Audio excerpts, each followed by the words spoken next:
This is East Asia Tonight. Good evening, I'm Ateli Edwards. Tonight's top stories. U.S. President Donald Trump hails a new era for the Middle East as he visits Israel. A high-stakes trip to seal a peace deal for war-ravaged Gaza. Now, Hamas has released all 20 remaining hostages, ending 2 years of captivity in the enclave amid a fragile ceasefire. This comes as the first buses carrying released Palestinian detainees cross into Gaza. China's warning Manila to stop what it calls provocations after their vessels collided near the Straits over the weekend. Beijing says it's defending sovereignty, while Manila insists it was in its own waters. A typhoon Nakuri gradually moves away from Japan, the country's second storm in a week. Landslide alerts stay in place for the Izu Islands, with power cuts and ferry disruptions reported. And in business news, concerns over smart driving safety return to the spotlight after a Xiaomi SU7 electric sedan bursts into flames, killing its driver.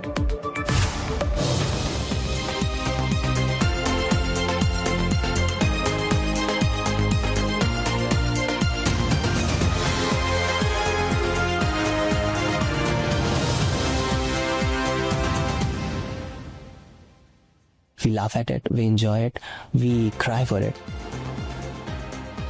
Manga is exploding in India, and the Japanese comics are becoming a gateway for young Indians to explore Japanese language and culture. And it's a wrap for the Osaka Expo. The 6-month event has turned out to be a success, with more than 25 million visitors despite a slow start.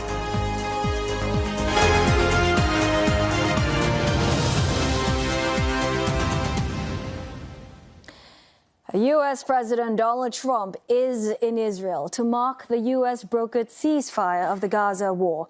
His visit coincides with the release of hostages by Hamas and prisoners by Israel. Well, Mr. Trump is expected to deliver his first speech to the Israeli parliament in Jerusalem, where he will go over plans for peace in the Middle East. A meeting with Israeli Prime Minister Benjamin Netanyahu has been scheduled.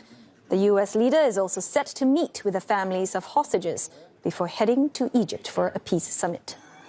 Earlier, Hamas handed over all 20 living hostages to ICRC custody. They were divided into two groups, 7 released earlier in the morning and 13 released a few hours later. The captives are expected to be reunited with their families and undergo medical checks in Israel. Now, in exchange for the hostages, more than 1,700 detainees held in Israel have begun trickling into Gaza. As part of the first phase of the U.S. ceasefire agreement, 250 Palestinian prisoners serving life sentences will also be freed.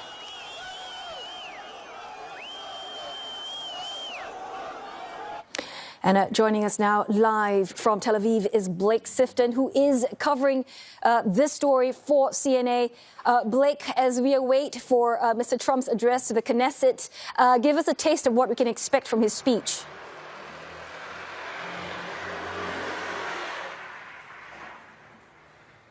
Good evening. We just saw President Trump walk into the Knesset to loud, raucous applause, to a standing ovation.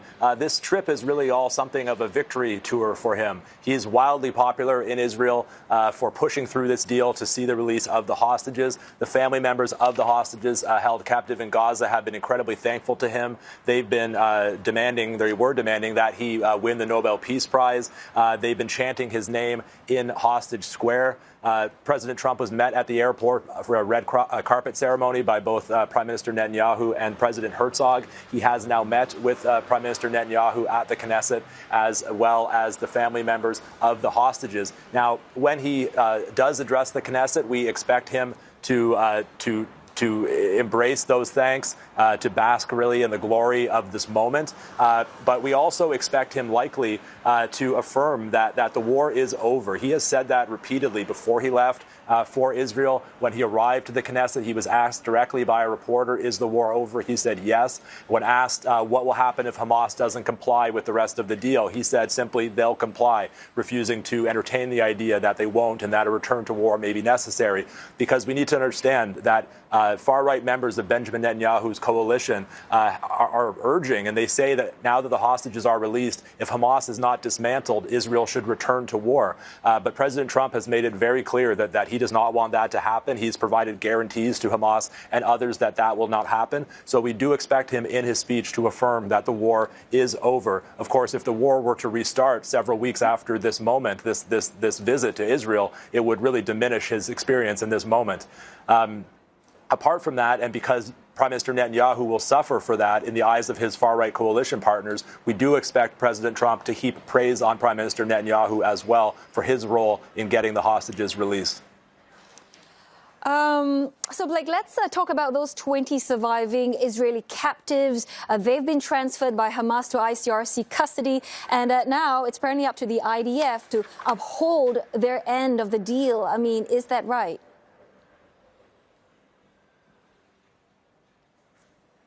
That's right, and everything is running smoothly today. All 20 Israeli hostages were brought into Israel. They were taken to a military base near the border. They've been reuniting with their family members, and they are now beginning to arrive at hospitals here in Tel Aviv and in suburbs of Tel Aviv. Just before I joined you, actually, the sky was filled with the sound of helicopter rotors. I saw at least 2 military helicopters that would be bringing more hostages to medical centers in Tel Aviv. So the process there with the Israeli hostages is nearly complete. The living hostages, I should say. The deceased hostages, there have been no release of bodies yet.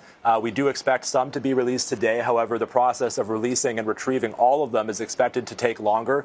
We understand that U.S. Special Envoy Steve Witkoff reportedly told hostage families that it will take time and it will be difficult to find some of the bodies of deceased hostages, and that an international team will be tasked with trying to retrieve them.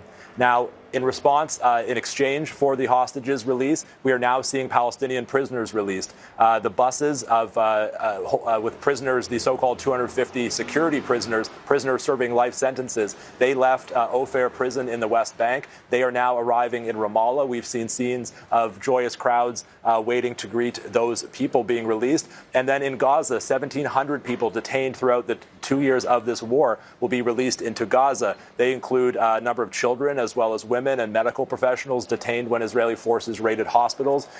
They are also entering Gaza now. We understand at least 38 buses have arrived. They're going to Khan Yunis, where they will be treated at Nasser Hospital, and there will then be a ceremony where their family members and others will welcome their return.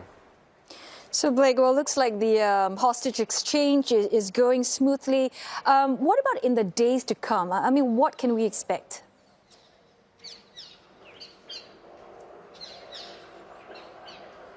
That's the big question, because I think we should remember that up until this point, what we've seen today, we've seen before.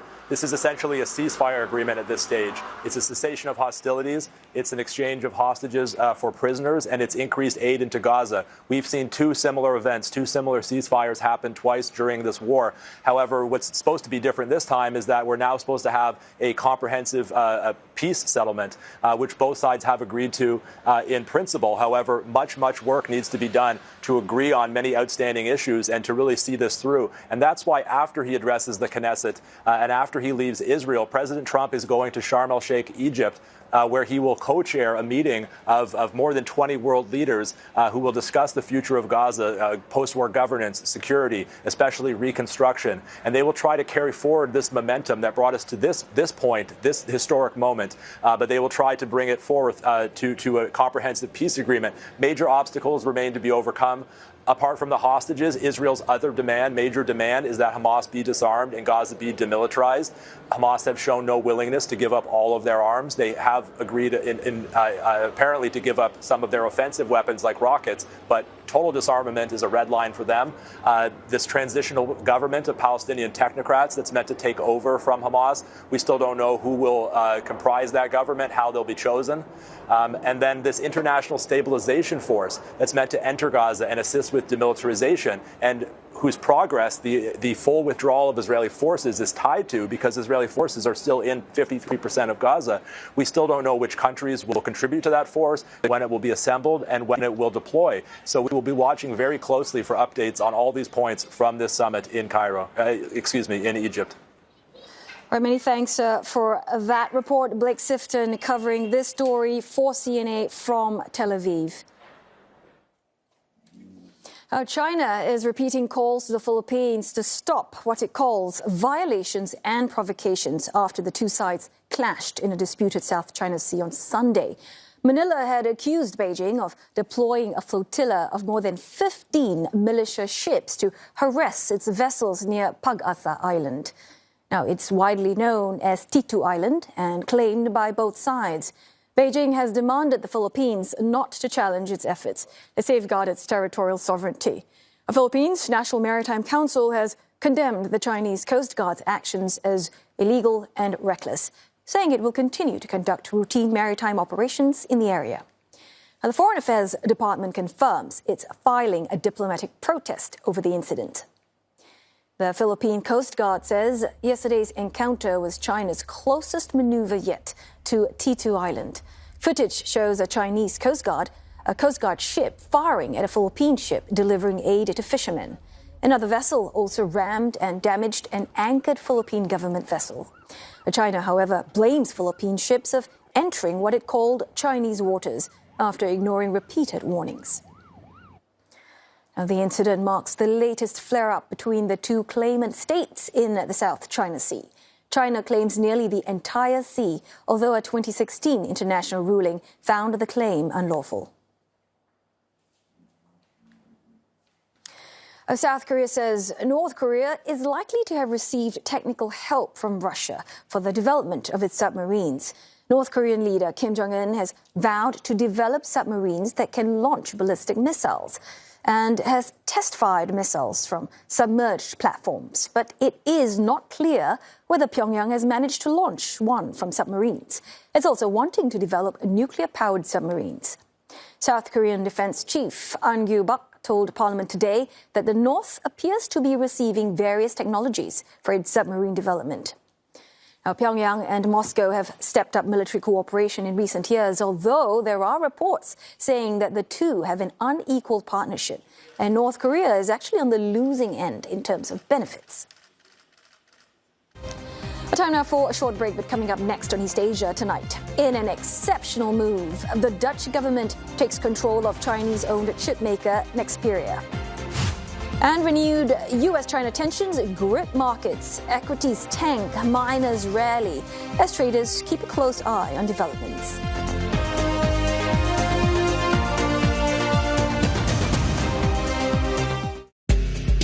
With the uncertainties of the financial world, where does our economy truly stand? Keep up to date with the latest market trends and get the in-depth analysis that you need to understand the forces driving the global economies. Kickstart your day with an informed view of the business world. Asia Business on Asia First, weekdays on CNA. Brought to you by UOB.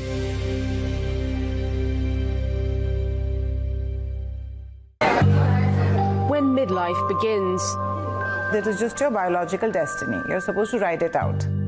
and a woman's body seems to wage war against itself. The dry skin, brain fog, irritability. Why are women so often left to face the battle alone? Time to end the silence. Bridging the menopause gap. Wednesday on CNA.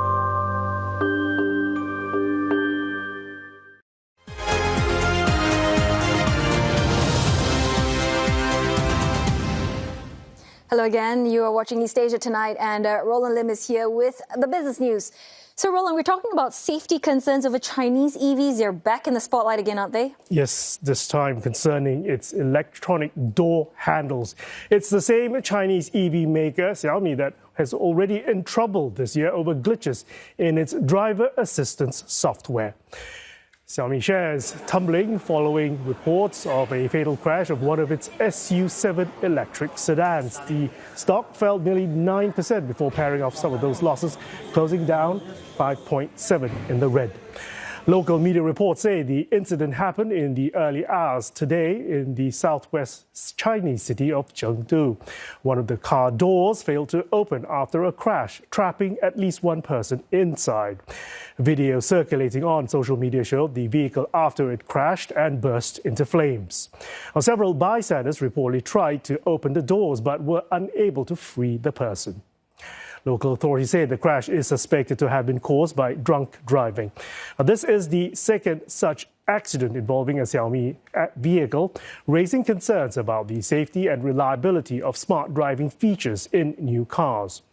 In late March this year, a crash involving a Xiaomi SU7 resulted in the deaths of 3 university students. That led to the automaker recalling nearly 117,000 cars owing to flaws in its driver assistance software. Safety concerns over smart driving tech also are putting a drag on other EV makers. BYD shares down 2.17%, XPeng 3 NIO down by more than 4%. South Korea says it is reviewing a new proposal from the U.S. over its $350 billion investment pledge. Both Seoul and Washington have been working to settle their differences on the details of the investment package agreed in the initial deal reached back in July. The deal called for lowering U.S. tariffs on South Korean imports from 25% to 15%. The investment pledge originally was a mix of direct investments, loans, and guarantees, but Washington later demanded the full sum in direct investments. Seoul officials are pushing for safeguards to the deal, including a possible currency swap. South Korea's foreign ministry says that the U.S. has offered an alternative idea for the investment deal without divulging more details, but added that there had been some positive signals from the U.S. Seoul hopes to formalize its trade deal with the U.S. ahead of the APEC summit later this month in Gyeongju, where Presidents Lee and Trump are expected to hold talks. The Dutch government has seized control of Chinese-owned semiconductor maker Nexperia, citing threats to Europe's technological security and what it terms serious governance shortcomings at the company. The move aims to safeguard crucial chip-making knowledge in Europe. Nexperia, based in the Netherlands, is a major supplier to the automotive and electronics industries. The government invoked emergency powers under the Goods Availability Act to give the economy minister authority to block or reverse company decisions. Dutch courts have also suspended Nexperia's Chinese CEO and appointed an independent director with decisive power over operations. Nexperia has been majority-owned by China's Wing Tech since 2019. Wing Tech technology shares slid sharply in trade in Shanghai earlier today, sliding 10% by the close. The company slammed the takeover as excessive interference driven by geopolitics, not evidence, and said it's seeking help from Beijing. Chinese exports bounced back in September despite tensions with the U.S. Overseas shipments rose 8.3% on-year in dollar-denominated terms in September, beating economists' projections of 6.6% growth. Analysts say this shows manufacturers are finding buyers elsewhere as exporting to the U.S. becomes more complicated. Imports also surged 7.4% on-year following a 1.3% increase in August. The data comes ahead of an expected meeting between President Xi Jinping and Donald Trump in South Korea this month. Experts say strong figures are expected to give Beijing more confidence as it steps up negotiations with Washington. Next week, Beijing is announcing sweeping new export controls on rare earths and related technology. That drew an angry response from President Trump, who threatened again to increase tariffs above 100%. China hitting back at those threats, urging the U.S. to correct its quote-unquote wrong practices. The Foreign Ministry says it will resolutely respond if U.S. goes its own way on trade. Earlier, President Trump moved to calm fears of an escalating trade war with Beijing. An unexpected conciliatory tone from the U.S. leader saying that Washington wants to help China, not hurt it, while his administration also warned that Beijing's export curbs on rare earth minerals are a major barrier to talks. I have a great relationship with President Xi. He's a very tough man. He's a very smart man. He's a great leader for their country. But then we met him with something much tougher than what he did to us. Again, because of the tariffs, it's much tougher. Mr. President, November 1st, 100% tariffs on China is what you said. Is that still the plan? Yeah, right now it is. Yeah, let's see what happens. For me, you know what November 1st is? An eternity. The two leaders are set to meet later this month on the sidelines of the Asia-Pacific Summit in South Korea. But revived tensions could derail those plans. Now, Beijing has accused Washington of escalating trade tensions and defended its move as a legitimate measure under international law, pushing back against what it called accusations of economic coercion. It called Mr. Trump's tariff threats a typical example of double standards and threatened retaliation, but stopped short of an immediate tit-for-tat hike. U.S. Trade Envoy Jamieson Greer said in an interview with Fox News that Beijing had, quote, deferred when Washington reached out for a phone call following Beijing's announcement that it was expanding its rare earths exports control. Let's take a look at the Greater China markets following the latest trade figures and a renewed trade war. The Shanghai Composite pared off its earlier losses, closing down 0.19%. And the tech-laden Shenzhen component is down 1%. Hang Seng Index falling for a sixth day. That's its longest losing streak in 9 months. UOB's Heng Kun Hao says that any further escalation in trade tensions between the U.S. and China would be bad for global growth. What came across very clearly is China does mean business, right? The MOFCOM, Ministry of Commerce statement across the weekend was very clear that China is very firm about the latest developments, that they need a little bit of a level playing field when they head into the trade negotiations later this month.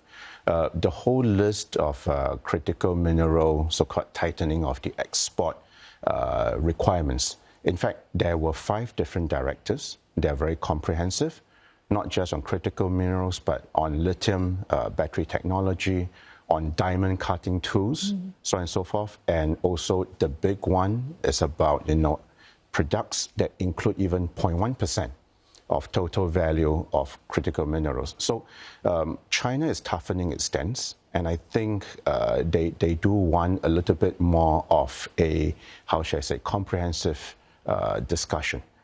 In the background, we know that China still refused to buy soybeans from the U.S., that China has also, raised its port fees for U.S. ships in line with what U.S. is doing for China. So I think it's a very interesting development. President Trump probably acknowledges that he needs to back off a little bit, because if tariffs go up to 100%, this can't be good for global economies. And as the spat over rare earths heats up, miners are extending gains. Renewed tensions over China's export controls lifting hopes of alternative supply sources. Australian Strategic is up 30%, Arafura up 18%, Linus and Iluka paring back their gains after soaring as much as 8.5% and 6.3% respectively. Rare earth miners down under have been rallying since a spike in April triggered by Chinese export controls. The latest gains also comes as local media reported yesterday that Canberra is considering a $1.2 billion Australian strategic minerals reserve deal with the US. The Pentagon is also reportedly on a spending spree, spending up to $1 billion worth of rare earths to boost its stockpile of minerals that are critical for its weapons systems.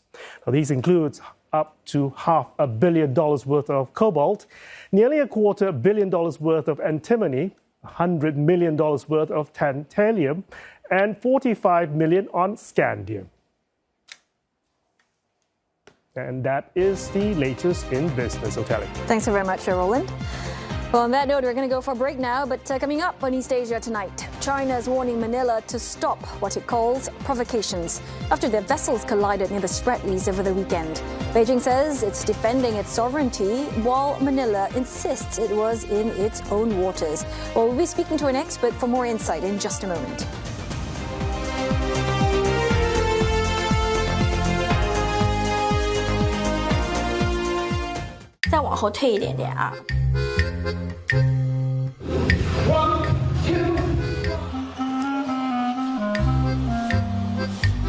"那你觉得你的条件在相亲市场有优势吗？"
HIV is spreading in the Philippines, and fast. We have more than 500% increase. And the hardest hit are those just starting out in life.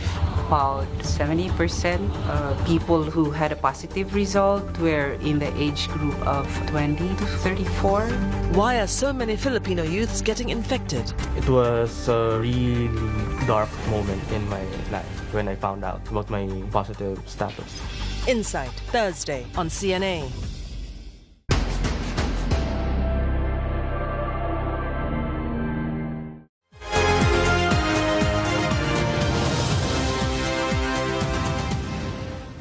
This is East Asia Tonight, and here are the headlines we are following.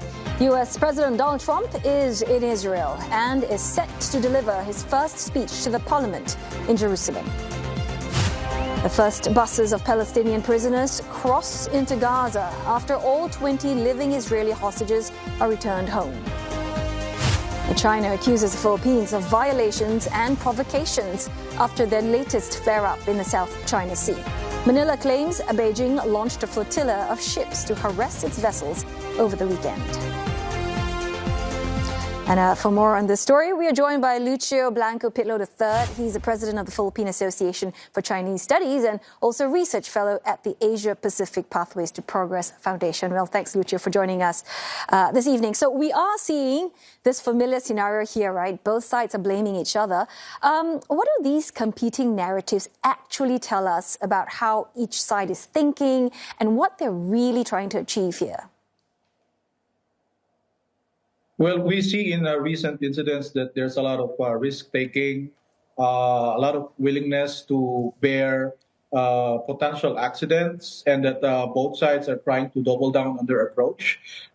In this recent episode, we have seen Beijing getting close to a feature that has been long occupied and administered by the Philippines, the seat of the Philippines Spratlys group. And of course, this incident shows just weeks after China declared Scarborough Shoal, another contested feature, but outside the Spratlys chain, declare it as a national marine reserve, raising concerns of potential loss of access on the part of Filipino fishermen. So we have seen, these water cannons, these collisions, these dangerous maneuvers becoming more of a norm between the two sides.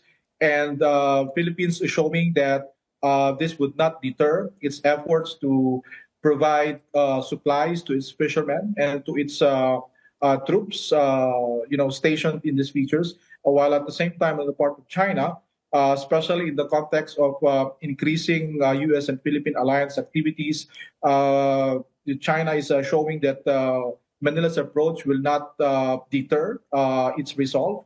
In fact, it will only reinforce its decision to consolidate its position in the flashpoint. So, Lucio, let's talk about what happened on the water itself. I mean, we saw water cannon and ramming.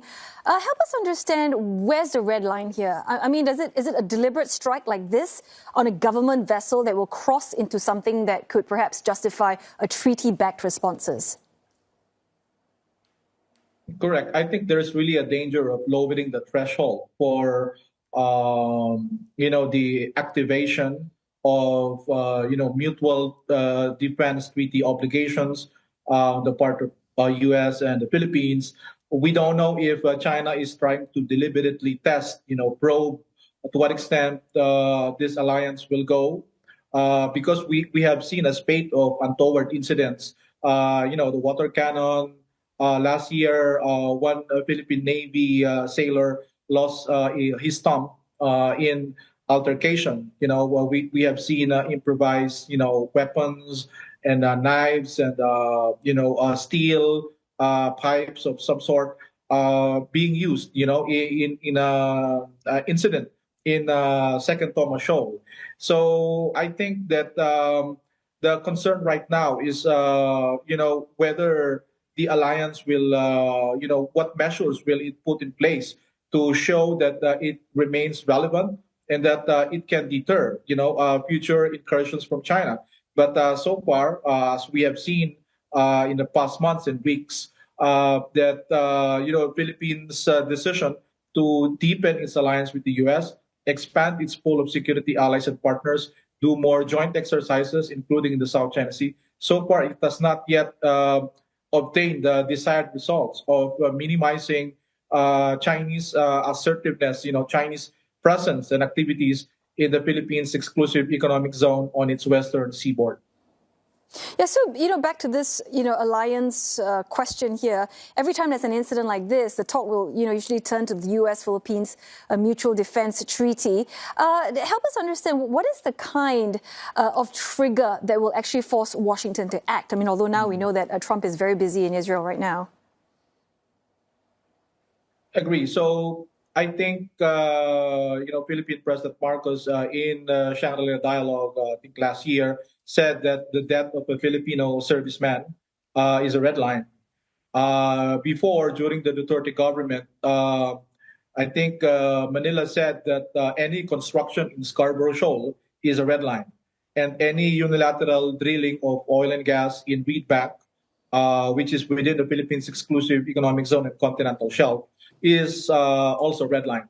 So far, we have seen China already declared Scarborough Shoal a red line. I mean, a national marine reserve approved by the State Council. So we don't know if this will trigger more stronger response on the part of Manila to challenge that new development and whether a new round of recriminations will ensue. But so far, these red lines are, in my view, already being crossed to some extent. And I think the onus is now on whether and how the Philippines and the U.S. as allies will reply.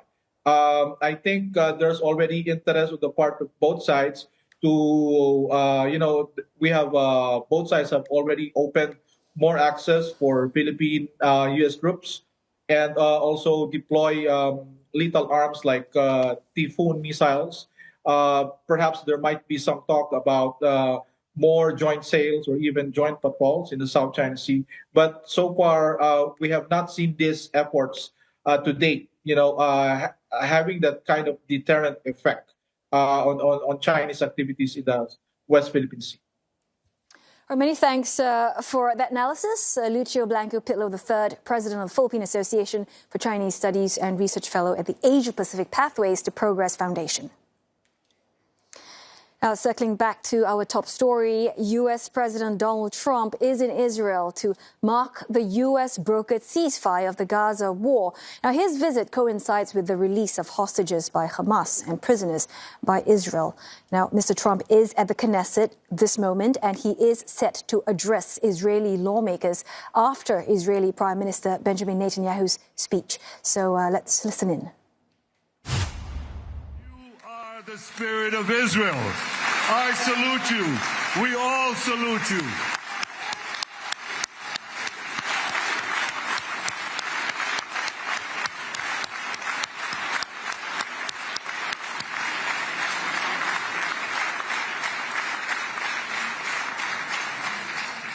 Sabine Tassa of Kibbutz Netiv HaAsara is watching us today from the Israeli consulate in Los Angeles.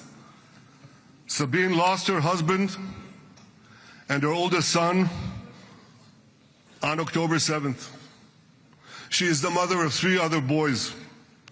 2 of them, Cohen and Shai, witnessed their father jump on a Hamas grenade to save his 2 sons.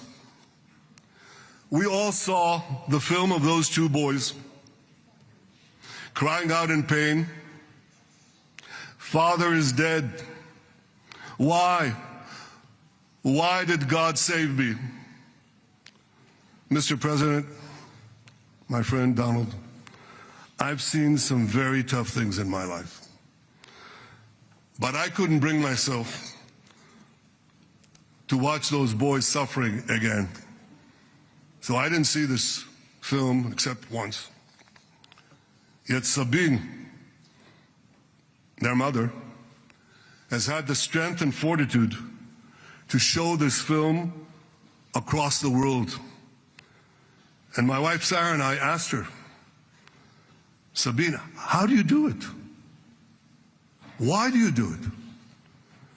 And she answered, "I do it to show the entire world the monsters Israel is fighting and the justice of our cause." This is what she's doing once again in Los Angeles.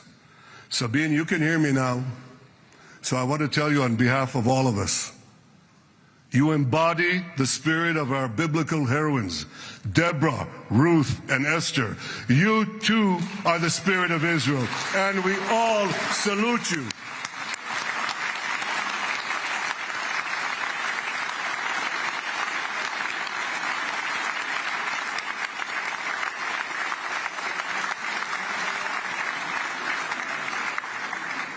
Mr. President, you asked me on our many conversations during the 12-day war with Iran, you asked me, how are the people holding up?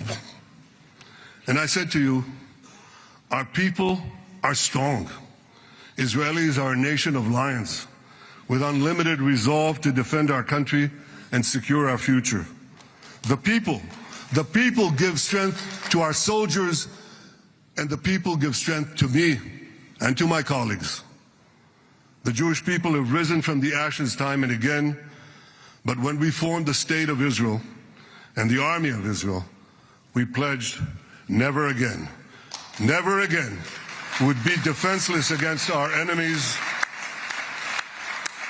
And that resolute strength not only assures our survival, it assures our future, it assures peace. We have paid a high price for this war, but our enemies now understand just how powerful and just how determined Israel is. They understand that attacking Israel on October 7th was a catastrophic mistake. They understand that Israel is strong and that Israel is here to stay. And this, Mr. President, is the indispensable foundation of peace. Peace through strength. Ladies and gentlemen, this is a momentous day, a day of great joy as the remaining hostages come home. My wife Sarah and I have met with the hostage families many times. There were no words to describe their agony, only tears of bottomless sorrow and unimaginable pain. At the beginning of the war, I promised to bring all the hostages home. Today, with the indispensable help, the determined and focused help, the unremitting help of President Trump and his team, and with the incredible sacrifice and courage of the soldiers of Israel, we are fulfilling that promise.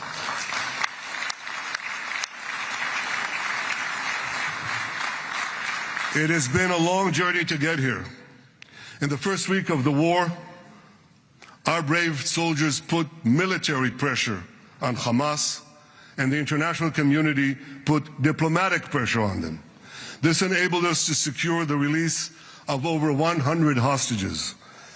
In heroic rescue attempts behind enemy lines, Israel's special forces rescued 8 live hostages and brought back the remains of dozens more. But as time went on, we all know what happened. The diplomatic pressure was turned on its head. More and more governments bought into Hamas's false propaganda. More and more governments succumbed to anti-Semitic mobs in their own countries. They just turned on Israel. They called for us to surrender to Hamas demands, just leave Gaza immediately, they said, end the war without committing to disarm Hamas, without committing to demilitarize Gaza. Had Israel succumbed to those demands, not only would Sinwar, Nasrallah, Assad, and Iran's missile and nuclear program remain intact.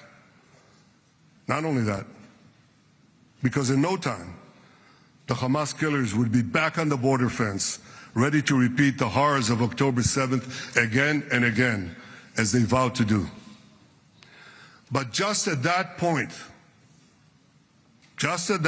of maximum pressure on Israel, a man named Donald J. Trump was elected President of the United States.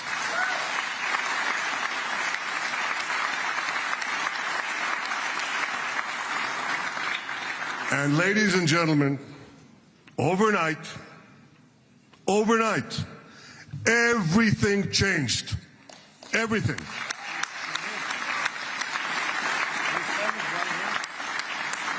Mr. President, thanks to your unequivocal backing of Israel, we secured a second hostage deal within weeks of your election. And in the months that followed, we worked closely together to forge a path to bring the remaining hostages home and end the war. End the war in a way that ensures the disarming of Hamas, the demilitarization of Gaza, and that Gaza would never again pose a threat to Israel. 2 months ago, you fully backed my decision to send the IDF into the last Hamas stronghold in Gaza City. You shared my view that this military pressure would help free the hostages. And despite all the criticism, all the naysayers, we were right. Hamas caved in. And 2 weeks ago, you succeeded in doing something miraculous. You succeeded in doing something that no one believed was possible. You brought most of the Arab world.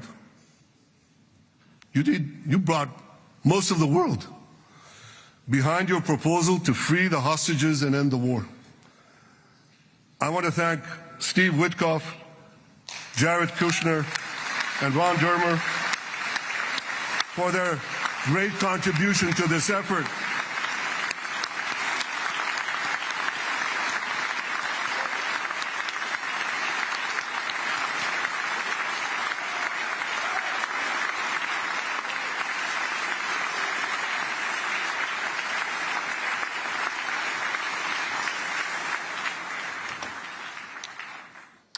And we just heard there the Israeli Prime Minister Benjamin Netanyahu giving thanks to the President Donald Trump and all the U.S. officials.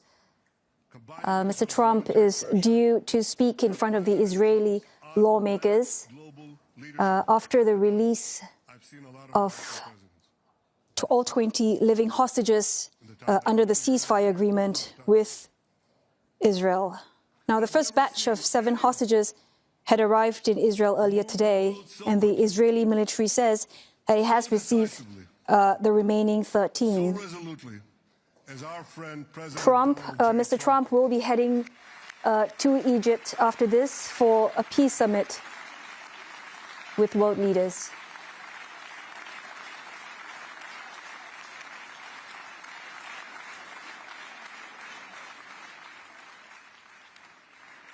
With our military pressure and President Trump's global leadership.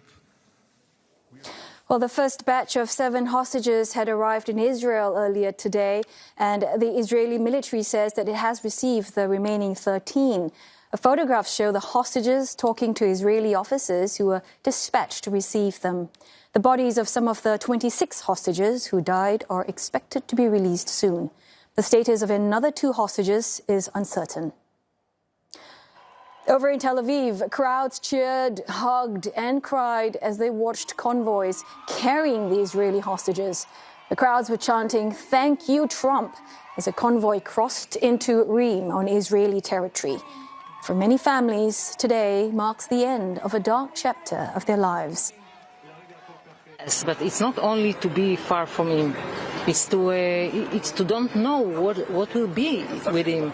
Every day is a dangerous day. They can kill him every day. Yeah, you're afraid about him all the time, night and day. And to support my sister that she didn't sleep for all these days, and she's suffering pain, physically pain and emotionally pain. And I can only say. I only can encourage her with a few things we know about him that hold us with hope. Israel is releasing around 2,000 Palestinians as part of the ceasefire agreement. Among them, 250 people were serving life sentences, and around 1,700 were detained from Gaza during the war. Several high-profile figures were excluded from the list despite Hamas's demands, including Marwan Barghouti, a senior figure in the Fatah faction. Israel has previously refused to release Barghouti, who is serving 5 life sentences. We're going to go for a short break now, but coming up on East Asia tonight. We laugh at it, we enjoy it, we cry for it. Japanese manga finding a devoted fan base far from home. We look at why it's capturing hearts and minds in India. And Japan wraps up an unexpectedly successful World Expo.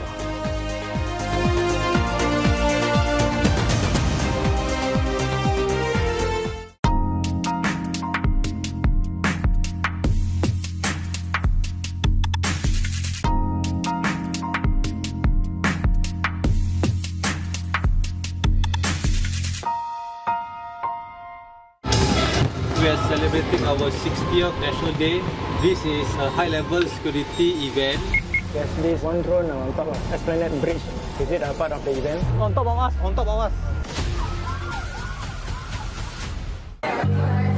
When midlife begins. This is just your biological destiny. You're supposed to ride it out. And a woman's body seems to wage war against itself. The dry skin, brain fog, irritability.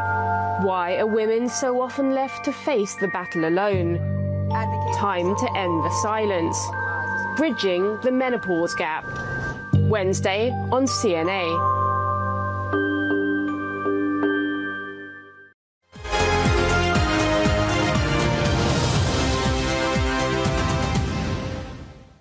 From childhood favorites like Pokemon to sophisticated narratives, manga's popularity in India is exploding.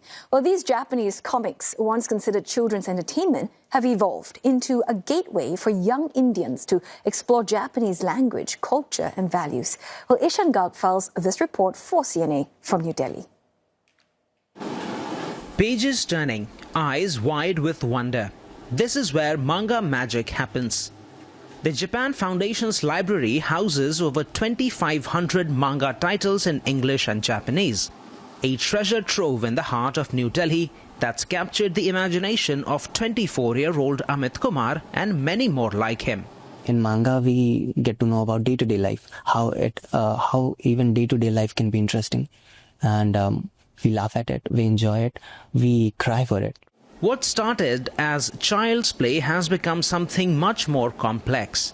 Every day, fans show up here to immerse themselves in fantastical worlds and epic adventures.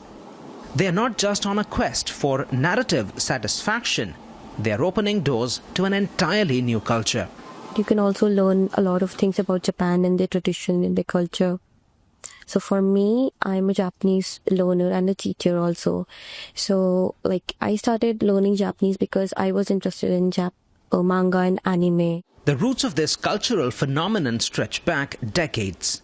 Since the 1990s, this book about the story of a young boy out and about in the world catching fantastical creatures called Pokemon helped fuel the rise of manga into mainstream in India. And now, with pieces like these, the One Piece being adapted for Netflix, this craze is being passed on to a whole new generation.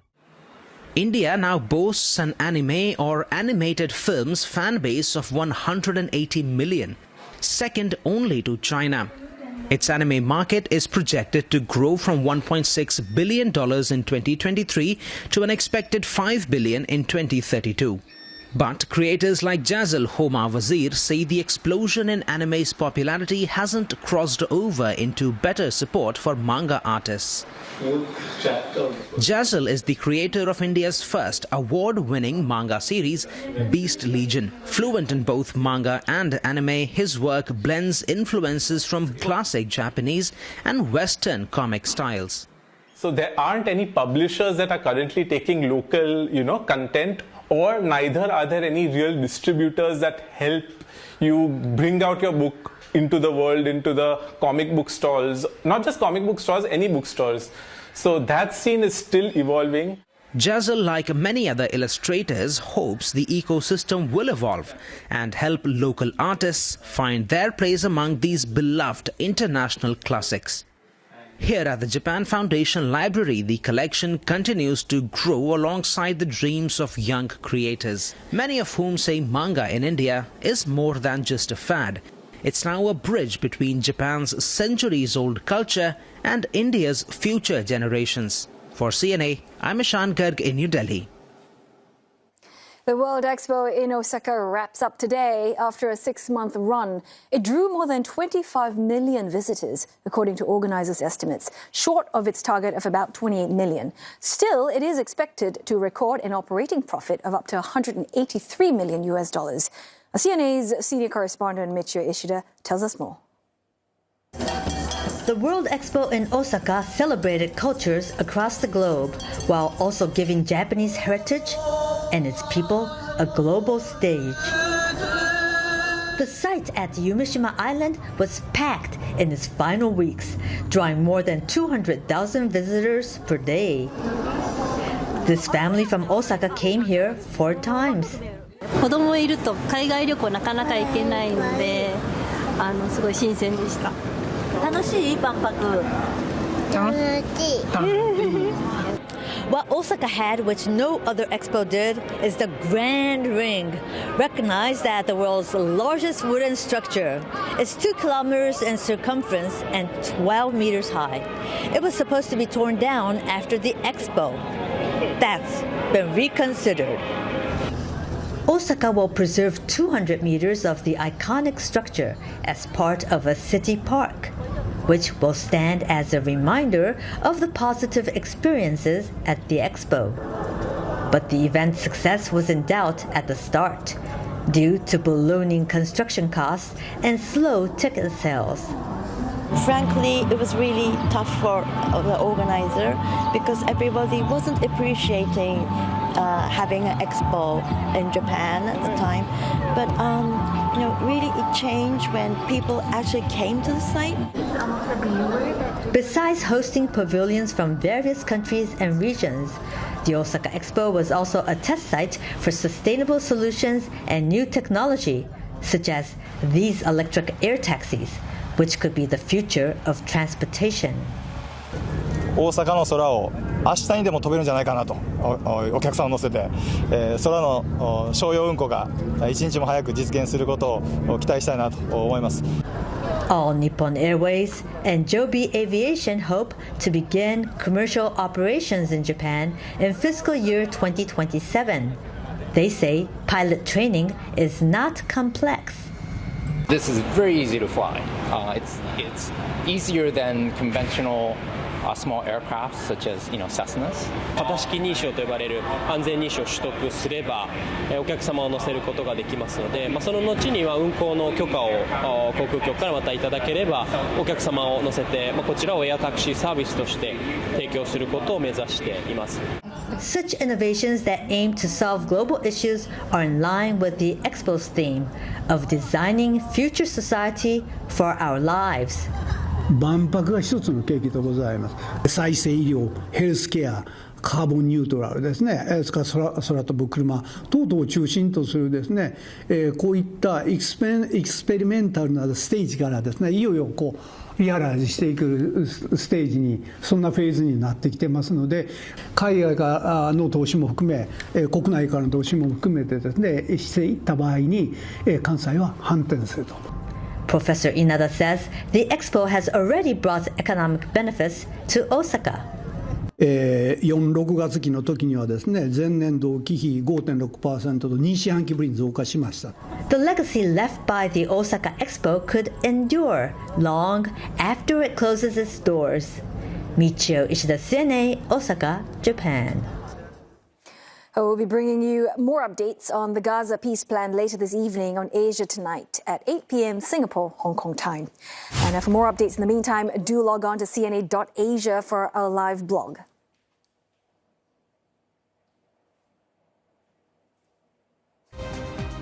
And that does it for East Asia Tonight. Don't forget your headlines anytime at cna.asia. Thanks for watching.